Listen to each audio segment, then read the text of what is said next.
बाबूजी तू बचपने से हमरा ला तू इतना कुछ कहला, पढ़ाएला लिखाएला, इतना बड़का आदमी बनेला। बोला बाबूजी तोरा का चाहिए? बाबूजी हम ई तोहर कर्ज कैसे उतारी?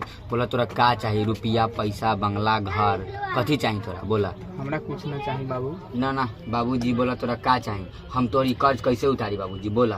अरे बाबू हमरा कुछ ना चाहिए, इतना तू कहत बारे त आज रात के तू हमरा साथे सुत रह।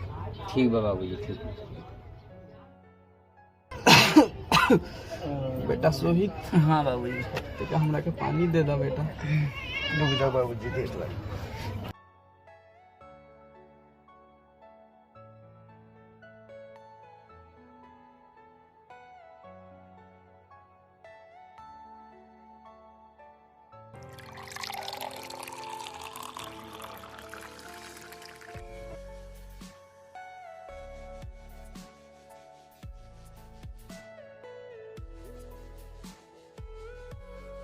बाबूजी तू पानी गिरा दिला लंगवा, हम सुतम कैसे बाबूजी? बेटा गलती से गिर गया था।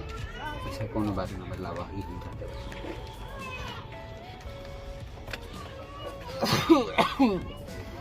बेटा सोहित तेगा पानी दे दो बेटा। का बाबूजी बार बार पानी मांगत बारी, अपने हमरा के परेशान करके रख देले बारी। प्यास लागल बा बेटा, तेगा पानी दे दो।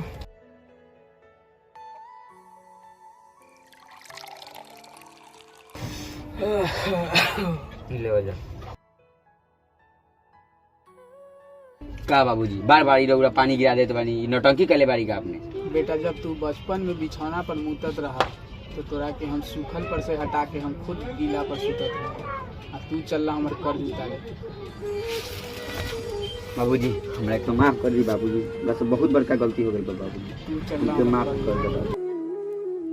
दोस्तों माँ बाप के कर्ज केहू नहीं के उतार सकत। अगर वीडियो अच्छा लगा हो तो वीडियो को लाइक करें, चैनल को सब्सक्राइब करें और कमेंट सेक्शन में से कमेंट जरूर करें।